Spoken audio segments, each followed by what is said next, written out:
Hello दोस्तों, नमस्कार आप सभी को। आज हम करने जा रहे हैं कक्षा 10वीं की वर्कशीट जो आपके पास आ गई थी 6 जुलाई को। ये वर्कशीट जो है यूक्लिड विभाजन प्रमेय पर आधारित है। ये वर्कशीट आपके पेपर में नहीं आएगी, इसलिए इस वर्कशीट को आपको नहीं करना है। यूक्लिड विभाजन प्रमेय का जो आपका नया सिलेबस आता है उसमें ये हटा दी गई है, ये आपको नहीं करनी है। चलिए अगली वर्कशीट की तरफ बढ़ते हैं। यह वर्कशीट आपके पहले अध्याय पे आधारित थी। अगली वर्कशीट भी आपके पहले अध्याय से है। वर्कशीट में हम आपको सॉल्यूशन करवाते हैं, जो भी आपके खुद से करने के लिए क्वेश्चन दिए गए होते हैं वो करवा रहे हैं। इस वर्कशीट को आप एक बार अच्छे से ध्यान से पढ़ लेना। अगर किसी विद्यार्थी को ये वर्कशीट चाहिए तो आपको वीडियो के डिस्क्रिप्शन में उसका लिंक मिल जाएगा। उस लिंक पे क्लिक करके आप उसकी इमेज प्राप्त कर सकते हैं।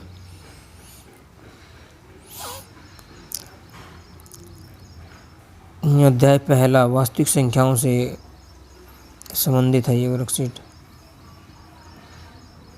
इसमें आपके दिया गया गुणनखंड वृक्ष और अभाज्य गुणनखंड विधि दोनों एक ही बात होते हैं। अब देखिए, हम 8 का गुणनखंड करना आपको दिखा रहे हैं। यह आपने पहले कक्षा में भी सीखा होगा। 60 का भी इसी प्रकार पहले से छोटी संख्या से भाग देते हैं। 2 से भाग दिया 30 आ गया। अब फिर आपको 2 से भाग देना है, 15 आ जाएगा। फिर 2 से नहीं जाएगा, 3 से जाएगा, 5 आ जाएगा और फिर 5 से 1। इस प्रकार से 8 के अभाज्य गुणनखंड निकल गए। अब 8 के अभाज्य गुणनखंड लिख लेते हैं हम। 2 गुणा 2 गुणा 2, 2 की पावर 3। 60 के लिख लेते हैं 2 गुणा 2 गुणा 3 गुणा 5, 2 की पावर 2 गुणा 3 गुणा 5।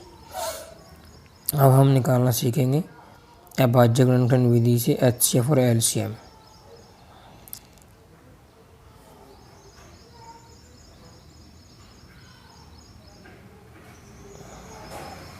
HCF और LCM निकालने से पहले हम बता दें, HCF यानी हाईएस्ट कॉमन फैक्टर और LCM लोवेस्ट कॉमन मल्टीपल।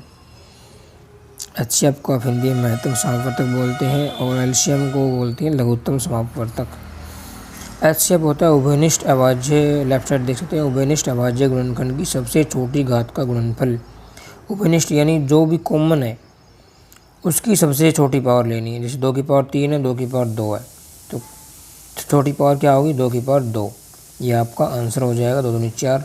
और इसमें कोई कॉमन नहीं है आपकी। LCM होता है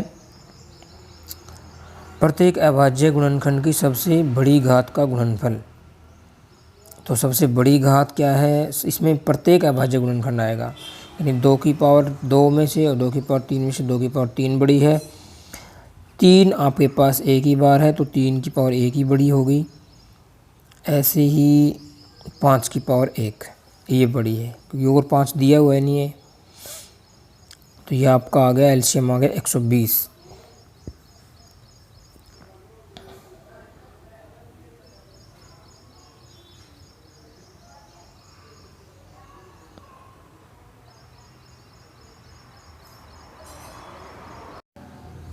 चलिए अब हम आपको दिखाते हैं कि HCF और LCM का गुणनफल दोनों संख्याओं के गुणनफल के बराबर होता है। जैसे हमने 8 और 60 का गुणा किया, 480 आया। HCF और LCM की गुणा करेंगे तो HCF था आपका 4,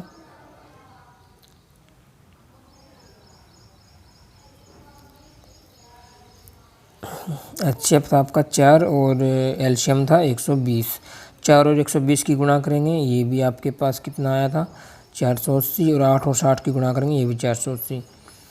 इस प्रकार ये आपका प्रूव हो जाता है कि 2 धनात्मक पूर्णांकों A था B के लिए। लेफ्ट साइड देखें आप, HCF गुणा LCM किसके बराबर होता है? A गुणा B के बराबर होता है। ठीक है, ये आप ध्यान रखें। इस पे बेस क्वेश्चन बहुत आते हैं पेपर में, इम्पोर्टेंट है ये। चलिए अब आपका होमवर्क करते हैं। पहला है 32,760 को अभाज्य गुणनखंडों के गुणनफल के रूप में व्यक्त कीजिए। यानी इसके आपको अभाज्य गुणनखंड करने हैं। चलिए स्टार्ट कर देते हैं। पहले इसमें छोटी संख्या से भाग देंगे, 2 से भाग नहीं जा रहा तो आप 3 से भाग देंगे। 2 से भाग देंगे, ये आ गया आपका। फिर 2 से भाग देंगे, ये आ गया आपका। फिर 2 से भाग जा रहा है, आपको पहले से छोटी संख्या से भाग देना है, ये आप इससे ध्यान रखें। फिर आपको 3 से चेक करना है, फिर 4 से, 5 से, 6 ऐसे बढ़ते जाना है। आप ये खुद करके देखें, पहले नहीं आए तो फिर आप इसकी वीडियो देखें। जिस बच्चे को आता है वो वीडियो स्किप करके देख ले, और जिस बच्चे को नहीं आता है वो ध्यान से एक थोड़ा थोड़ा रुक रुक के वीडियो देख ले। 32 7 60 का अभाज्य गुणनखंड क्या आ जाएगा? 2 गुणा 2 गुणा 2, 3 गुणा 3, 5 गुणा 7 गुणा 13, 2 की पावर 3 गुणा 3 की पावर 2, 5 की पावर 1 गुणा 7 की पावर 1 और 13 की पावर 1 उत्तर आ गया। सिर्फ अभाज्य गुणनखंड के रूप में व्यक्त करना था। ये सभी अभाज्य संख्या है आपकी, 2 3 5 7 13, ये किसी और संख्या से भाग नहीं जाती है, स्वयं और 1 को छोड़कर। अब अभाज्य दूसरा है अभाज्य गुणनखंड विधि द्वारा निम्नलिखित का HCF एलसीएम ज्ञात कीजिए। पहला है 15 और 12 का एलसीएम निकालना है। आप ये पहले खुद ट्राई करें, सीधा सॉल्यूशन ना देखें, पहले खुद ट्राई करें, ना आए तो फिर देखें, क्योंकि ये पहली कक्षा में आप सीख चुके हैं एलसीएम निकालना। 15 का एलसीएम आ जाएगा 3 गुणा 5, 12 का आ जाएगा आपके पास 3 गुणा 4। ठीक है, अब हम निकालना सीखेंगे इनका HCF क्या होता है? देखो 2 तरीके होते हैं, या तो आप घात वाला भी फॉर्मूला अपना सकते हैं या कॉमन वाला भी। HCF होता है जो दोनों में कॉमन है वो HCF में आ जाएगा बस। और एलसीएम होता है जो कॉमन है वो भी, और उसके बाद जो बच गए वो सारे लेने होते हैं।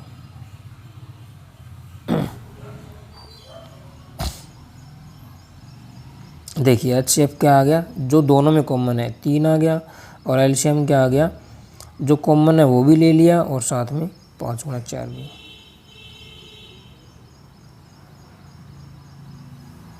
अगली देते हैं संख्याएं 18 और 15 का। 18 का पहले 2 से भाग देंगे, 9 आ जाएगा। इस 3 से देंगे 3, 3 से 1, ये हमने लिख लिया है। 18 का ये 2 गुणा, देखिए HCF ध्यान से देखें दोबारा कि 3 गुणा 3, दोनों कॉमन चीज़ें लेनी है बस। 3 गुणा 3 9 आ गया। पावर की बात करें तो 3 की पावर 2 था और 3 की पावर 2, जो कॉमन है वो आ गया। एलसीएम जो कॉमन है वो भी लेना है।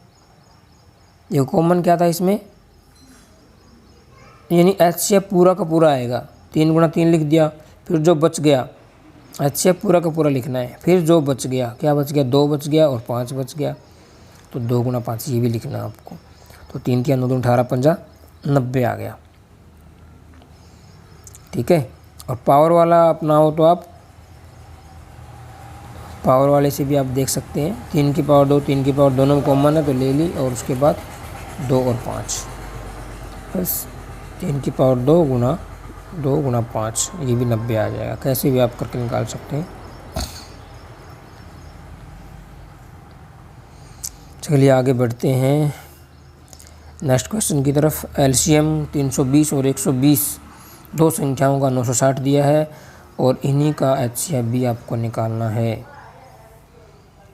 वही फॉर्मूला अपनाएंगे कि HCF गुणा LCM किसके बराबर होता है?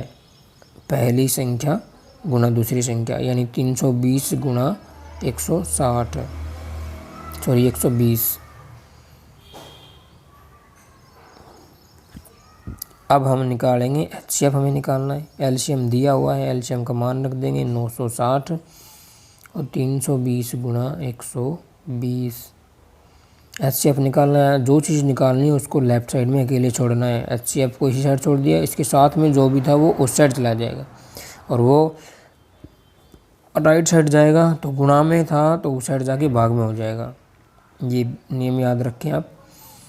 गुणा में कोई चीज़ हो भाग में जाएगी, भाग में होगी वो गुणा में जाएगी, घटा के होगी माइनस हो जाएगी, सॉरी प्लस हो जाएगी।